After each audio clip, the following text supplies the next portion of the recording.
length about Mowlana or Rumi in previous videos and about his seminal book and verse known as Masnavi.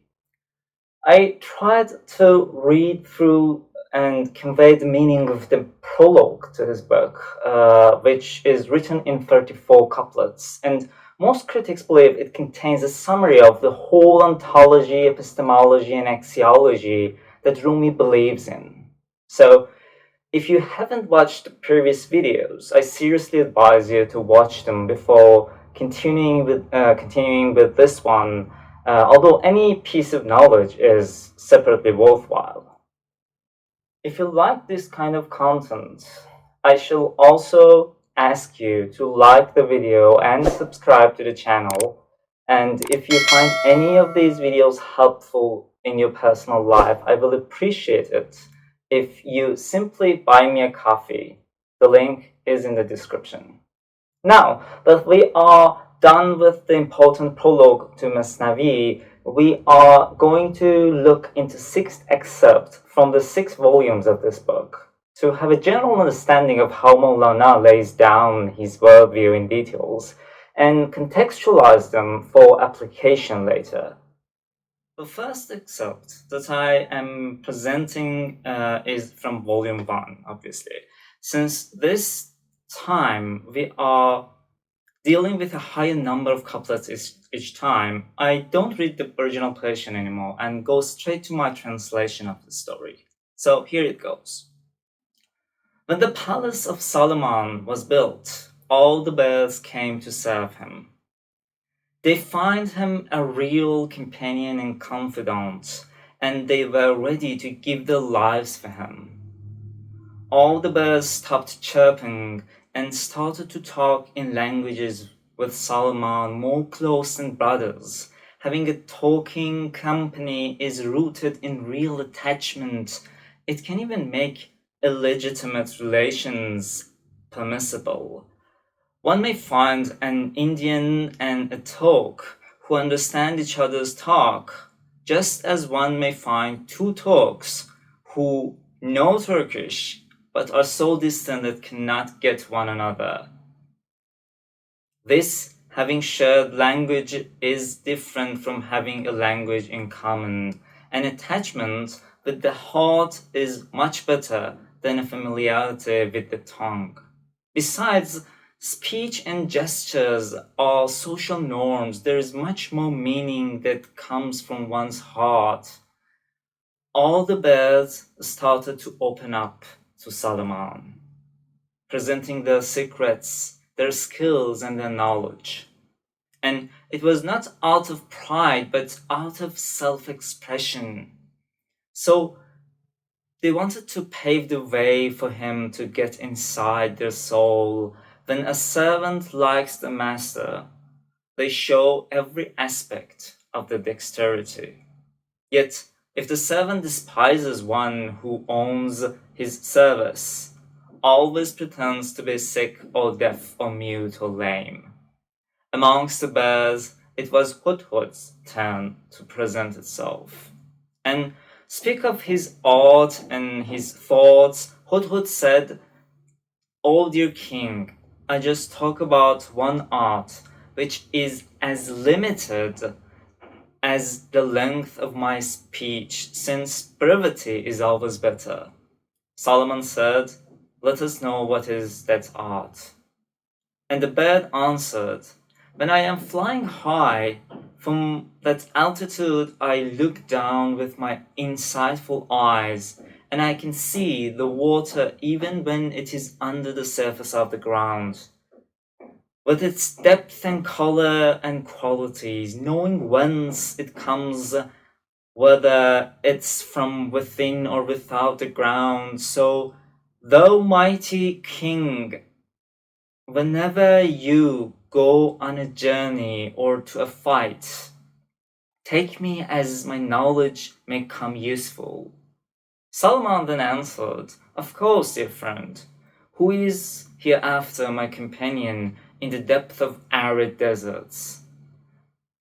When the raven heard this conversation, the raven felt jealous and told to King Solomon, Hudhud is talking nonsense.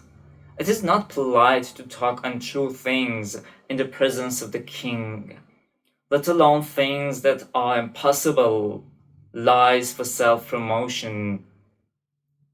If the Hudhud really did have such an insight, how is it that it cannot see a trap under just a shallow layer of soul? Why it gets trapped from time to time and find itself inside a cage more often than not? So King Solomon said, "Dear Hudhud, is it fair that your first words were not pure in our first companionship?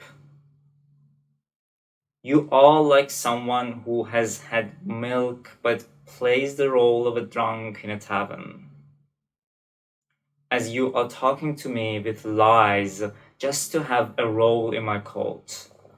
Hothot answered, "O mighty king, I am a poor servant. Do not let talks of my enemies get to you, for the love of God.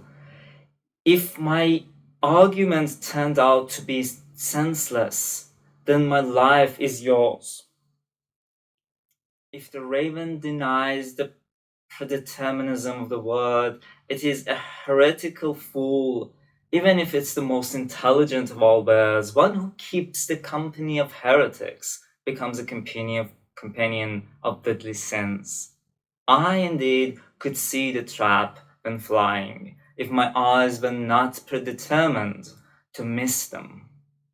When this predetermination or predeterminism arises in life, knowledge is lost.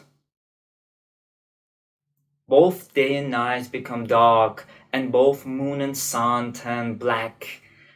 Is it so far-fetched to assume I miss a trap because I am predetermined to be as such? I would say even if someone denied this possibility, their denial is predetermined." So it was the poem. And I hope I have been successful in my translation to convey the gist of the story and some nuances in it. However, as you can see, now that we have passed the prologue from heavily symbolic and metaphorical poetry, we most of the time are dealing with allegorical storytelling. These stories have less culture-dependent subtext, except the allusions they make from time to time. Case at hand is the bird hudhud, which is a symbolic bird in Islamic discourse. Many believe has its roots in Mesopotamian mythology. But the allegorical story is there, just like any other allegory, to convey a message beyond the mere plot of the story. I want to treat these 6 excerpts from these 6 volumes of Masnavi that we are going to go through, independent from what we have already talked about in the prologue.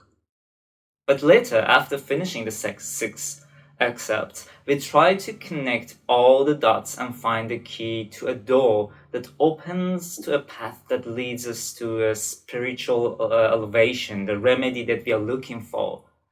This story is essentially about 2 main things, amongst other things: the importance of attachment and deep companionship, and the importance of acceptance and belief in what is predetermined for you.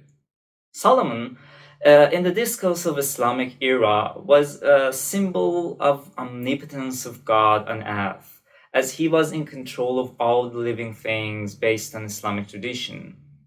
The bird hudhud is the symbol for knowledge, erudition, and companionship. Even the use of these 2 characters as the main ones in the story speaks directly to the 2 main messages that I spoke of. So when Solomon becomes the king and builds his palace, different living things come to his court to pay homage.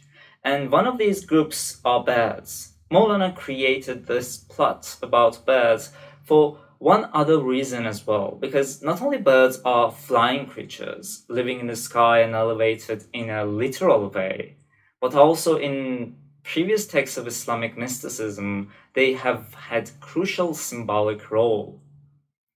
The most famous of these texts that I'm mentioning being the Conference of the Birds, written by Atana Shaburi, of which I talked about when I was mentioning Rumi's childhood, because Rumi had an encounter with him in childhood. So there is an intertextuality happening here, which only people well read in the context of Perso-Islamic mystic ideas are aware of. This presence of the bird and how they start communicating with Solomon and offer the service and try to gain his favor as if they are all brothers and Solomon is also their peer, takes us into a few lines about attachment, and the first message starts to unfold. But this is noticeable that before any conversation, birds stop their chirping, as if they need to stop talking and start listening in order to later be able to talk in the language of man. King Solomon, who is higher in rank and wisdom. This reminds us of what we previously also encountered in the prologue, to stop talking and start listening as the first step in our spiritual journey. In other words, what all the birds are seeking cannot be gained until they first start listening and stop judging, as the raven does and gets the blame for it.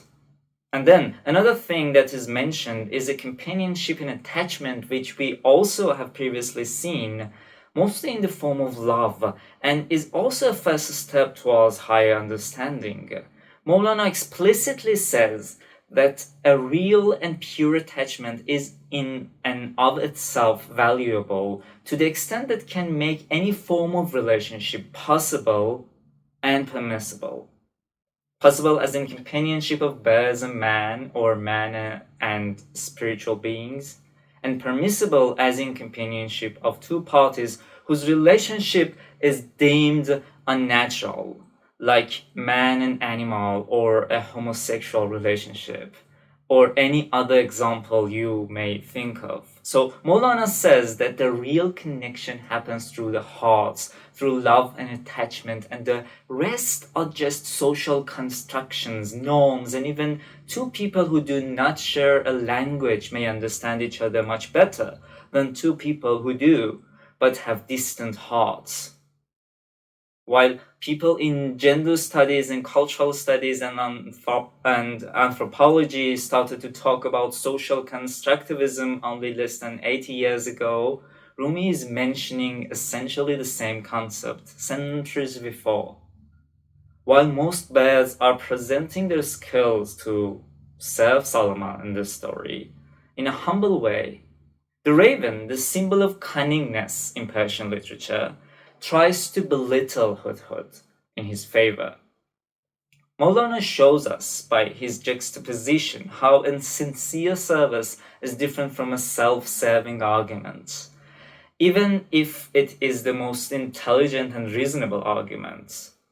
In a very implicit way, Rumi is mentioning the priority of love over reason. It is his own Kantian critique of pure reason, in a way. He also mentions a feature in Islamic theology called qada, through Hudhud's answer to Raven's reasoning. Because Hudhud's answer to Raven's criticism is bringing up the issue that only a fool can deny the concept of qada. Qada is a complicated notion in Islam. It means ordained balance and determination of God. However, it is not fatalism, nor it is a form of predeterminism per se. It does not entail that everything is written in our fate and there is no alternate path except what leads us to a predesigned destiny. It is something oscillating between necessitarianism and predeterminism, accepting the causality of determinism but admitting the extremely limited amount of free will and the necessity of being submissive towards the causal chain of events in life. So this excerpt from Book 1 shows what opens the path for a seeker of wisdom: deep attachments, servitude to people with higher knowledge, and most importantly, acceptance of the necessity of causal determinism. This can be considered the first practical step from the first volume of Masnavi. We will continue with an excerpt from the second volume in the next video. Until then, پاینده باشید.